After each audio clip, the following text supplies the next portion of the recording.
In this episode we leave Ria Aldan and sail towards Porto. We do a short stop in Vigo to wait for better weather and then we sail on towards Porto. We stay in a marina outside the city due to a regatta that took up all the spots in the center of Porto. We get a new gast on board, Mie, and we do a tour around the city for a couple of days before we leave Porto to sail down the Portuguesian coast. We also meet up with Proud Mary, another Danish boat who have become our good friends, and we do our day trip together. This morning we're leaving Ria Aldan and we are going to Vigo. It has been some very nice days here. I mean, this is a very beautiful place with beautiful beaches and beautiful nature and quite sheltered to almost any wind direction.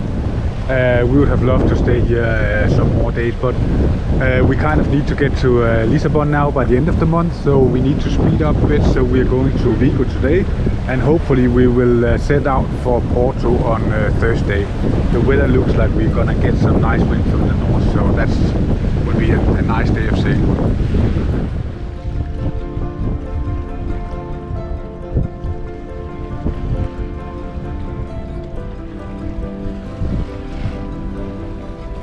We approach Vigo, where we stay a few nights in a marina outside the city.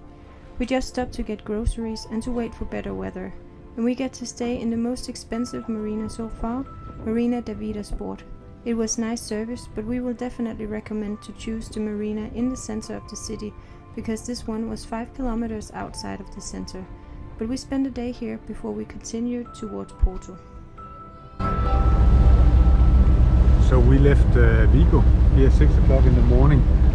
It's dark until almost 8 o'clock out here, so need to get used to the first couple of hours in sailing in darkness.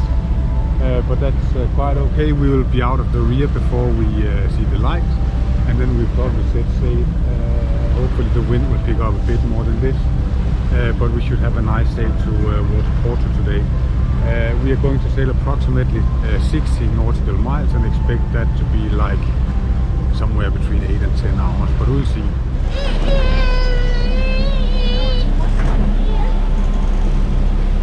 So the sleepy guy got up, and I mean, we have a lot of swell out here.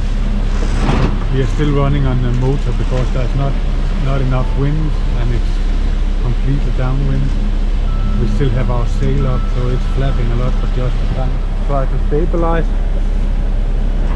the boat. But I'm so anxious when Anton's going to be seasick, or if he's going to be seasick. I'm quite certain he will, but I hope not. Elisabeth's telling me she don't think it's that bad, and I mean we are in the middle of the Atlantic swell. So Elisabeth, this is actually the first wheel sailing for you here in the Atlantic Ocean. Yeah. What do you think? It's okay. It's there are a lot of swells out here, and they're quite large. But I feel okay. Anton is also okay, I guess. I guess he is a little bit seasick. He hasn't thrown up yet, though. But he kind of finds his own way of dealing with it now. Yeah.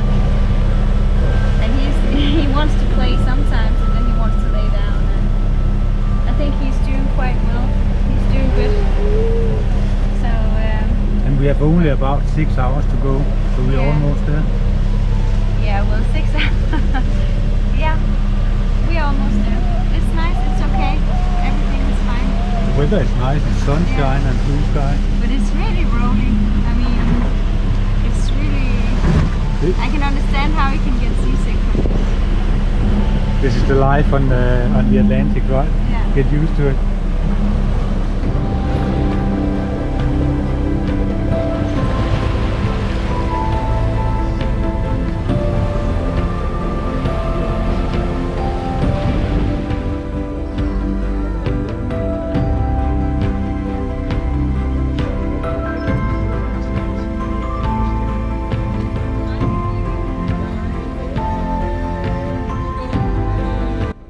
We finally arrived in Porto after a nice but long day at sea.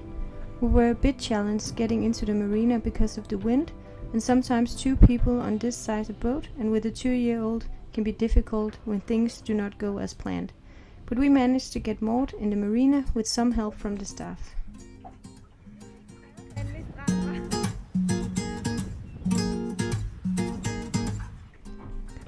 After being at sea for a whole day, the best thing is to go for a walk, and right next to the Marina Lexios, in the outside of the city, there was a nice beach.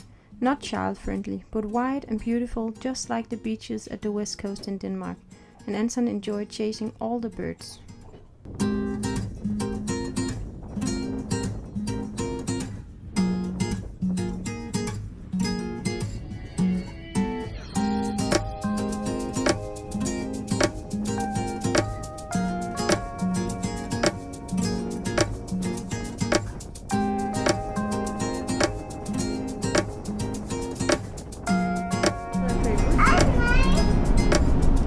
We're a little confused because we don't know where to go.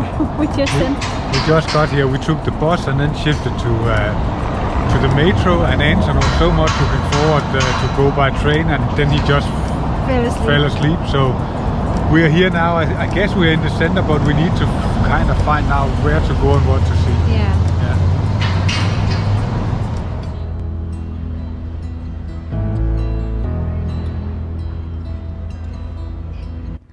We did not have a plan for the first day in Porto and just decided to get some lunch and then walk around the city for a few hours. A fun fact about Portugal is their love for sardines. So what Anton and I thought was a candy shop was really a store full of sardines of all ages. And let's just say we got a little bit disappointed, and then we are not over exaggerating.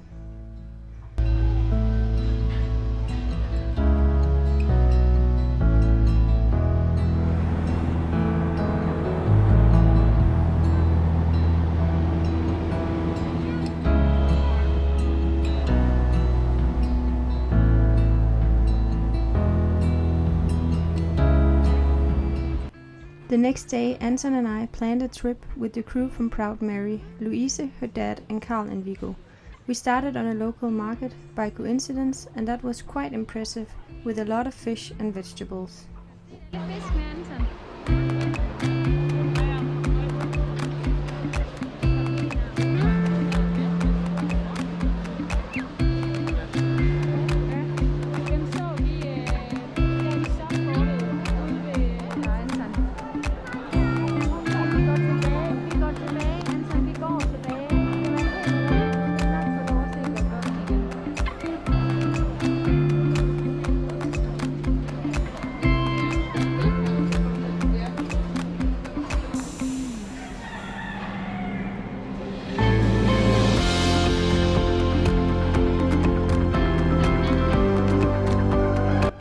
What was not so nice were all the animals stuck in small cages.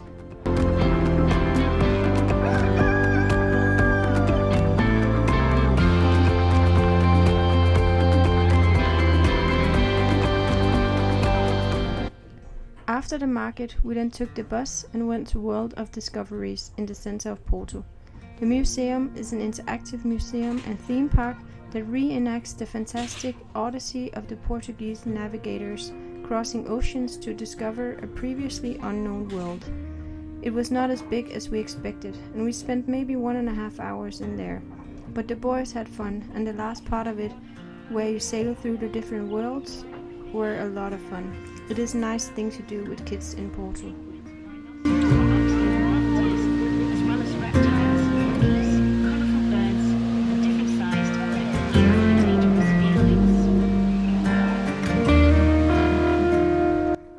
After the visit to the museum, we were hungry for ice cream, and next to the museum there was a really nice vintage shop, and luckily they sold ice cream as well. Then we were all entertained.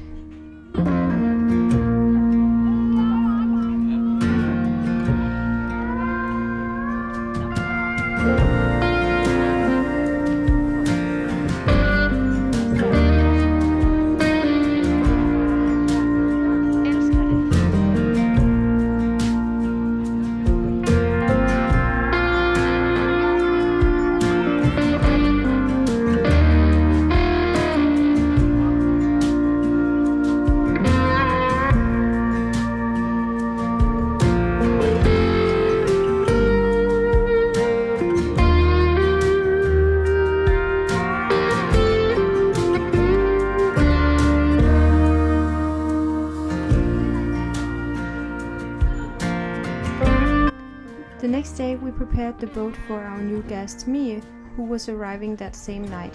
We had to empty her room for a lot of stuff because when no one is on board we use the guest room for storage, which always suck the day we need to use it. However, then we once in a while get to clean up all our mess. So we are away with metro. It's not really a metro, it's a train to the center of Porto. We got me on board, our new gast, and we're going to meet for lunch with Tranquility, and they have a package that we need to pick up as well. And then we are going to sightseeing a bit in the center, and we'll be leaving Porto tomorrow early morning. Mia also wanted to see Porto, so we waited for her to arrive before we did the big sightseeing. We toured around the city and took a ride in a cable car to get the amazing view, and also went into the famous bookstore Lello.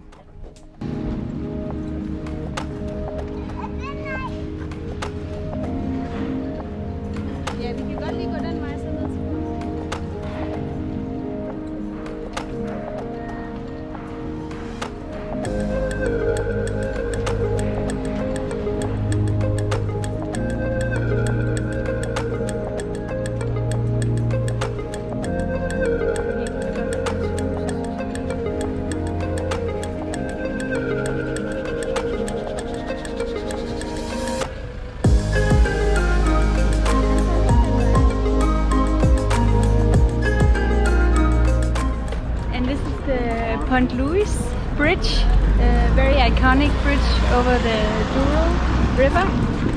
So it's really beautiful actually. And you also have some of the iconic beautiful Portuguese houses in the background.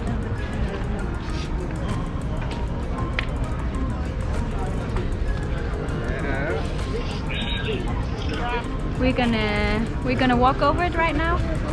Walk past the bridge, and then we're gonna go over and do a cable car that goes along the river and all the way up to the top of the bridge. That's gonna be really nice.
Located along the Douro River in northern Portugal, Porto is one of the oldest European centers, and its core was proclaimed a World Heritage Site by UNESCO in 1996 as Historic Center of Porto, Louis I Bridge and Monastery of Serra do Pilar.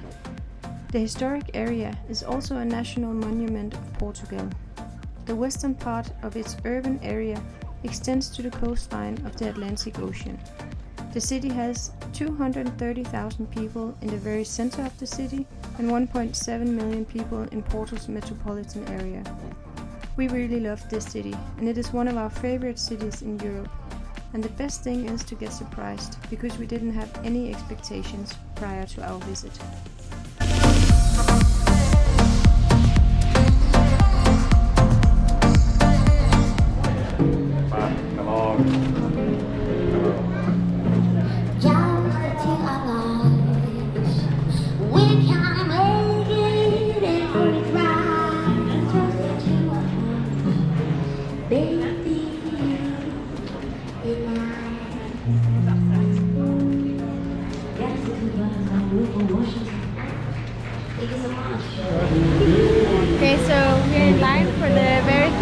library here in Porto called Lelo. Lelo? Yeah. Well, the line is extremely long, but it's supposedly a really nice bookstore. So you're gonna stay in line? Yeah, I think so. Well, at least I'm gonna see how fast it moves. I'm gonna go for a trip. It took about an hour to get through the line, and then you pay €5 to get into the store. If you buy something, you can deduct the €5 from the entrance fee, and if not, well, then you just have the experience. The Lelo Bookstore was born in this building in 1906 and is famous for its beauty. It is considered to be the third most beautiful bookstore in the world by Lonely Planet, and some claims that J.K. Rowling, the author of Harry Potter, got inspired from the bookstore when she wrote the first book about Harry Potter. And she did indeed live in Porto for many years and was married to a Portuguese guy. Anyways, this bookstore is beautiful and worth a visit if you come to the city.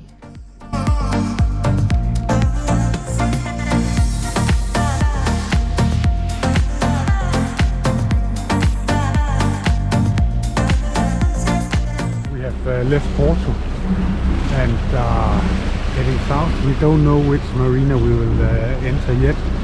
Depends on the weather and how far we can go. But we are aiming at a distance of approximately 70 nautical miles today. We should not be in the Orca area today, so I mean it's going to be a nice sail. But the coming days we need to stay very near the coast to pass the Orcas and get to Lisbon. The weather is quite nice. We have a little bit of wind, not enough to seize the engine, but it should pick up later, so we could just go for sail. But right now it's a combination of sail and motor, and we're doing around 8 knots.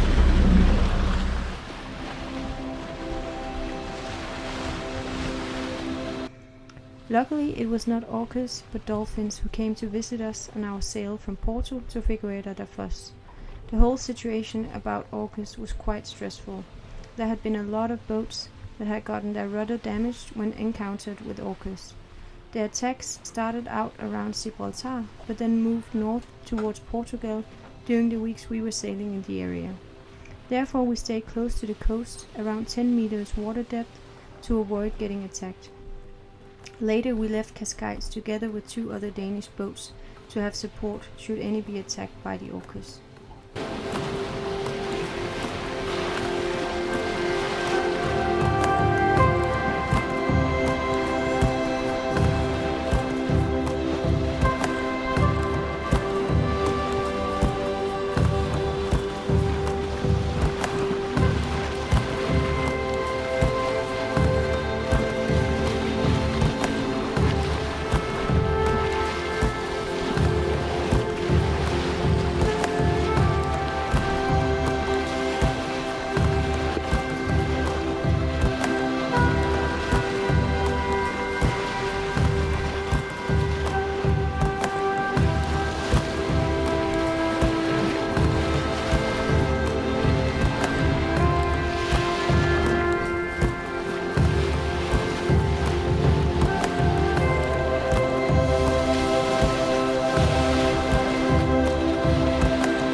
In the next episode, we continue our way down the Portuguesian coast and experience places like Figueira da Foz, Surfers Paradise Nazaré, Cascais and Lisbon.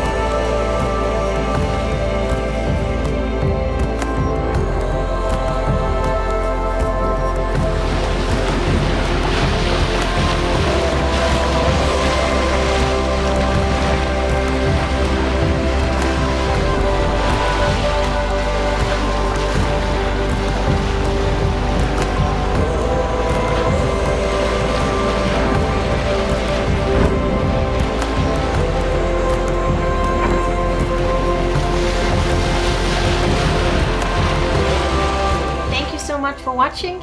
If you liked the video, please give it a thumbs up and subscribe to our YouTube channel. That would mean a lot to us. And you can also follow us on Instagram. Thank you and bye!